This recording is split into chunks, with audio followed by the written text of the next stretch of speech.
ആം ആദ്മി പാർട്ടിയുടെ ചാണക്യൻ ഇപ്പോൾ ബി.ജെ.പിയുടെ ദേശീയ സെക്രട്ടറിയാണ്.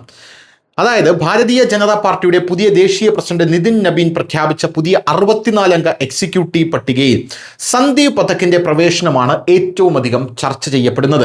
ആം ആദ്മി പാർട്ടി വിട്ട് ബി.ജെ.പിയിൽ ചേർന്ന 7 രാജ്യസഭാ എംപിമാരിൽ സന്ദീപ് പഥക്കിനെ മാത്രമാണ് ബി.ജെ.പിയുടെ ദേശീയ സെക്രട്ടറിയാക്കിയത് എന്നുള്ളതും നമ്മൾ എടുത്തു കാണേണ്ട വസ്തുതയാണ്. കൂറുമാറിയവരിൽ നിന്ന് ഒരു യഥാർത്ഥ തന്ത്രജ്ഞരെയും ബി.ജെ.പി തിരിച്ചറിഞ്ഞ് സംഘടനയിലെ സുപ്രധാന ഉത്തരവാദിത്തമാണ് ഏൽപ്പിച്ചിരിക്കുന്നത് എന്നാണ് ദേശീയ മാധ്യമങ്ങൾ ഇതിനെ വിലയിരുത്തുന്നത്. ഗ്രൗണ്ട് സ്ട്രാറ്റജി വിദഗ്ധനാണ് സന്ദീപ് പഥക് എന്നുള്ളതാണ് ഇതിലെ പ്രധാനപ്പെട്ട കാര്യം. ഛത്തീസ്ഗഡ് സ്വദേശിയായിട്ടുള്ള സന്ദീപ് പഥക് ഇന്ത്യൻ രാഷ്ട്രീയത്തിലെ അസാധാരണ മുഖം തന്നെയാണ്. കേംബ്രിഡ്ജ് സർവകലാശാലയിൽ നിന്ന് PhD പൂർത്തിയാക്കിയ ശേഷം ഓക്സ്ഫോർഡിലും MIT-യിലും ഗവേഷണം നടത്തിയ വ്യക്തിയാണ് അദ്ദേഹം. അതിനുശേഷം അദ്ദേഹം IIT ഡൽഹിയിൽ പ്രൊഫസറായി സേവനമനുഷ്ഠിച്ചിട്ടുണ്ട്. രാഷ്ട്രീയത്തിൽ പ്രവേശിച്ച ശേഷം പ്രസംഗങ്ങൾ നടത്തുന്നതിനേക്കാൾ ഡാറ്റ വിശകലനം, ബൂത്ത് ലെവൽ സർവേകൾ, മൈക്രോ മാനേജ്മെന്റ് എന്നിവയിൽ വിദഗ്ധനായി അദ്ദേഹം അറിയപ്പെട്ടു.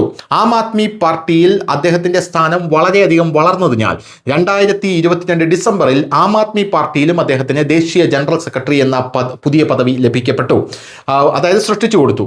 2027 പഞ്ചാബ് നിയമസഭാ തിരഞ്ഞെടുപ്പിനുള്ള ബി.ജെ.പിയുടെ കുന്തമുനയായാണ് സന്ദീപ് പഥക്കിനെ അവതരിപ്പിക്കുന്നത് എന്നുള്ളത് മറ്റൊരു പ്രധാനപ്പെട്ട കാര്യം.